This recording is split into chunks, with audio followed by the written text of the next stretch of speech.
Azərbaycanda işə düzəlmək istəyən 35 yaşlı kişi dəhşətli faktla üzləşib. Milli Az-Qafqaz-İnfoya istinadla xəbər verir ki, beynəlxalq şirkətlərdən birinə işə düzələn Ramin Həsənov tibbi müayinə zamanı həyatını dəyişəcək həqiqəti öyrənib.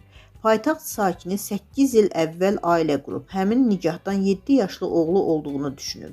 2 il əvvəl isə ər-arvad arasındakı nikah pozulub. Həmin vaxtdan bəri Ramin məhkəmə qərarına uyğun olaraq uşağı üçün müntəzəm olaraq aliment ödəyib.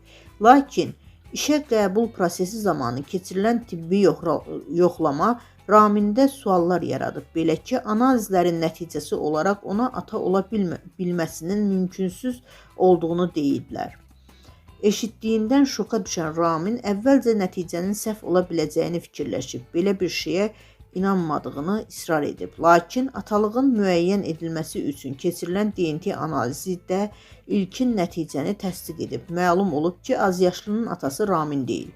Daha bir dəhşətli məqam isə həkimin yazdığı rəydən sonra üzə çıxıb. Belə ki, mütəxəssislər DNT analizinin oxşarlığını müəyyən etdikdən sonra Raminin birinci dərəcəli qohumlarından şübhələnməyə başlayıblar. Onun qardaşı olmadığı üçün atası Rizvan məcburi analizə cəlb edilib və uşağın atasının da elə Rizvan olduğu təsdiqlənib.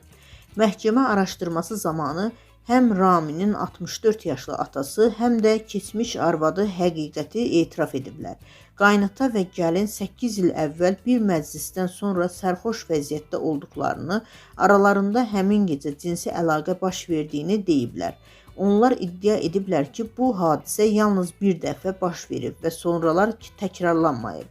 Qonşular da qaynata gəlinin sevgi münasibətlərindən şübhələniblər. Davam etdirilən araşdırmaların nəticəsində o da üzə çıxıb ki, qadınla kişi bir neçə dəfə rayonlara birgə gəzməyə gediblər. Tibbi ekspertizanın nəticələri və etiraf edici ifadələr əsasında fakt rəsmi şəkildə təsdiqlənib. Raminin öz övladı kimi bildiyi uşaq qardaşı kimi tanınıb.